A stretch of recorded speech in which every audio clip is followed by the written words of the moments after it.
Hi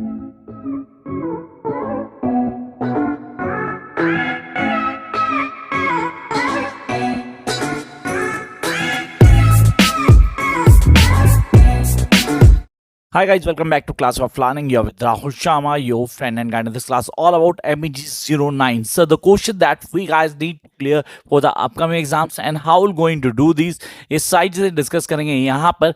As we know that the paper going on and seriously sir जो expect कर रहे हैं हम exactly वैसे पेपर आ रहे हैं. तो फिलहाल हम बात करेंगे MEG09 की. तो आपने इस पेपर को तैयार कैसे करना है सर? एक शॉर्ट स्पैन हमें बताना चाहिए कि यार ये चीज़ें करनी है so that we be able to clear each and everything from the beginning till the last. Yes you guys need to do. अब आपके कॉन्सेप्ट क्लियर होने चाहिए. आपने कॉन्सेप्ट को स्ट्रॉन्ग करने के लिए हमें दो चार चीज़ें ऑन टिप करनी होगी. सच है sir we need to do the was. Yes definitely उसका पेपर में क्वेश्चन आएगा. सबसे पहले वहीं से शुरू करें. रिमेंबरिंग बेबी लोन हो गया सर, क्रैंकिंग जैक हो गया, honestly the drawers wise. Sir these are the major things that definitely come in a paper. इनके अलावा भी कुछ करना है नहीं यार, इनके अलावा बहुत कुछ है जो हमें करना है. Yes I know that these are the major things जो हमें पहले करनी चाहिए.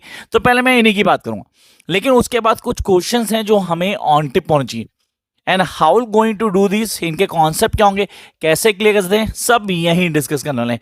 चलो यार शुरू करते हैं. इससे पहले मैं शुरू करूं, those are not subscribe the channel till now, do subscribe immediately so that you can access all the videos. Seriously अब यहाँ आपके दिमाग में आता है sir is that a quick way to get everything clear in mind? Just follow the basic notes that I provide and you can join the crash course for the paper that you're going to attempt. Let's start the class. The first thing, so सबसे पहले हम बात करेंगे was की. was a play in a story or a paper. Sir इस paper में was बहुत dominant है. इसमें हमें क्या करना होगा सर? हमें कैरेक्टरिस्टिक्स ऑन टिप पहुंची was से. Yes I repeat, characteristics on tip पहुंची.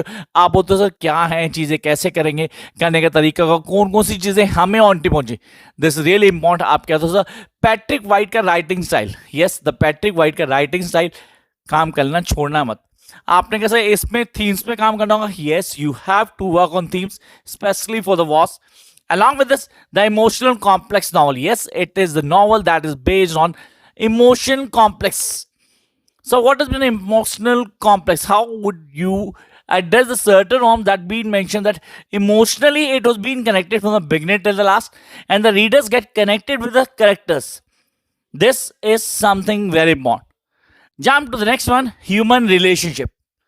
Throughout the play, the writer tried to tell you about human relationship, how the people have been connected to each other, और कौन कौन से norms आपको on tip पहुंची वो आपने बिल्कुल अच्छे से क्लियर कर लेने. तो इनमें से एक क्वेश्चन 100% एग्जाम में मिलेगा आपको. Sir how do you going to get the notes? ऊपर नंबर दिया हुआ यार, मैंने नोट्स का नंबर दे दिया है, आप नोट्स ले सकते हैं. You need for the procedure. Notes are not free D, you have to pay first and you get the notes. Come to the next one, short story. Sir short story में पहले short story के writers को जान लेते हैं. क्यों sir? Is it something important that we need to understand about the writers so that we can clear the concept of short stories? ऐसा नहीं है. It's just that you need to have an idea about the writers. कि paper में question आता है about writers, so you need to learn about this. Here we have the Christina Stead, David Malouf and Henry Lawson. इन तीनों को on tip कर लेना आप लोगों ने.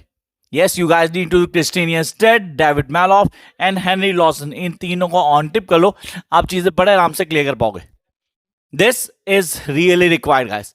इस पे काम करना. Jump to the major short stories. Sir ये वो शॉर्ट स्टोरीज हैं जो आपको ऑन टिप होनी चाहिए. Yes, these are the short stories जो आपको ऑन टिप होनी चाहिए.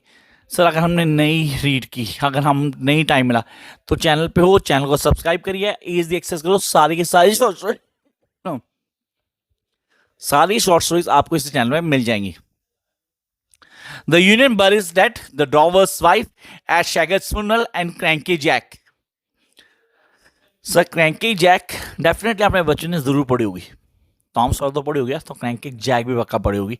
अगर नहीं पढ़ी तो must watch the video. Yeah, repeat, the union buries is that the Dover's wife, one of the easiest one, the Ross wife, Ash Shagger's funeral and Cranky Jack. Sir अब आते हैं major place पे.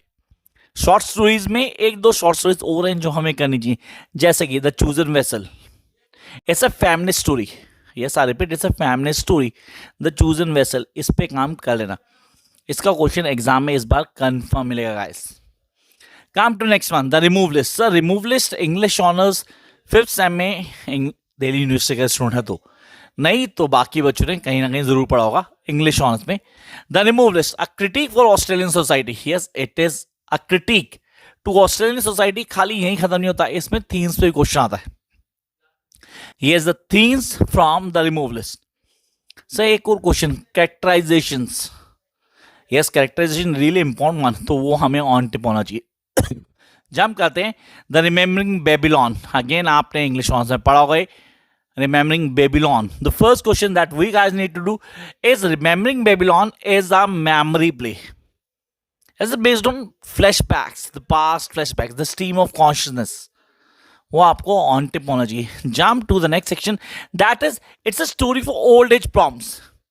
somebody says that remembering Babylon is a story for old age prompts, तो yes I agree with it। तो मैं इसको agree भी करता हूँ, मैं कहता हूँ यार ये हमें आना चाहिए, we need to learn this. चलो यार ये तो हो गए बेसिक्स जो हमें सबसे पहले करने हैं। सर फिर वो क्वेश्चन जो हमें आने ही चाहिए, ज़्यादा नहीं है, जस्ट 12 क्वेश्चन 1 to 12। आप बोलते हो sir here we have the number 1, how does the term post colonial relate to Australian literature? The term post colonial, paper के बाद इस वीडियो से मैच कर लेना paper, I can bet over it, आप मैच कर लेना। कहता how does the term post colonial relate to Australian literature. Next one, how does the ballad tradition, I repeat the ballad tradition, become representative of distinct Australian perspective? Here, distinctive Australian perspectives. Come to next one. Discuss the Aboriginal and white Australian way of life. सही, जो Aboriginal ना इसका question आएगा ही आएगा paper में। अगर आप लोगों ने अभी तक नहीं किया तो मेरी एडवाइस है गाइस, मस्ट डू दिस। तो 3 हो गए।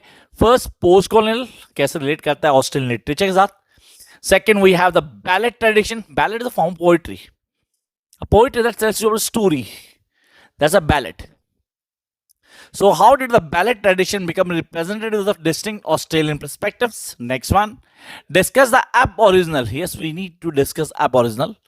Discuss the Aboriginal white Australian way of life with reference to text that you guys have read in MEG 09.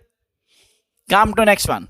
Comment on the impact of British poetry on 19th century Australian poetry. तो sir यहाँ पे ना impact बताना है किसका, British poetry का over Australian poetry. I hope you guys definitely go through these questions, ये questions on tip होने चाहिए आपको। Jump to next one. What are the major traits of contemporary Australian poetry? Yes, this is something very important. Contemporary Australian poetry. तो major trades क्या हैं? You guys have to define it. उसके concept क्या होंगे, कैसे clear करते हो चीज़ों, कितने अच्छे से डिफाइन करते हो, वो बहुत मैटर करता है। Come to next one.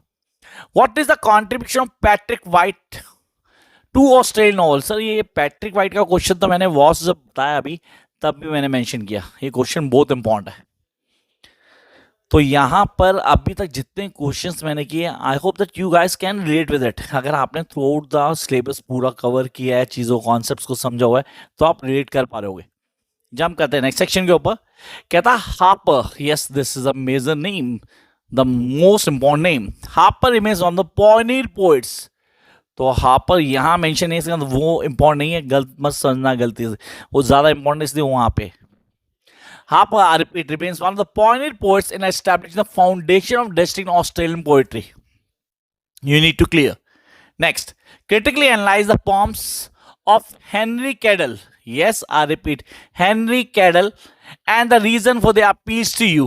And the next, write a detailed note on the characteristics of A.D. Hope's poetry. Sir Harper, Henry Cadell, A.D. Hope. नाम याद रखना गाइस, ये पेपर में क्लिक करेंगे आपको। नेक्स्ट, here we have, कहता है the issues of land is the central और जूडिथ राइट पोएट्री। सही, ये तो बढ़ गए, पोएट्स बढ़ गए, पोएट्री बहुत सारी यहाँ छोटी कम नहीं पोएट्रीज आपके उसमें। अगर आपने पढ़ा हो पेपर कौन सा सर, वो ऑस्ट्रेलियन पोएट्री, तो यहीं से बहुत कुछ इन्फ्लुएंस है, कोर्स मेटेरियल एक जैसा ही है। कहता है the issue of the land is the centre of Judith write poetry. Discuss Chris Wales. I repeat, Chris Cabell as a poet with a special reference to poetry, the Melbourne. इस poetry के text को भी on tip कर लेना guys. छोटी सी advice, इस poetry के टेक्स्ट को भी ऑन टिप कर लेना. Jump to next one.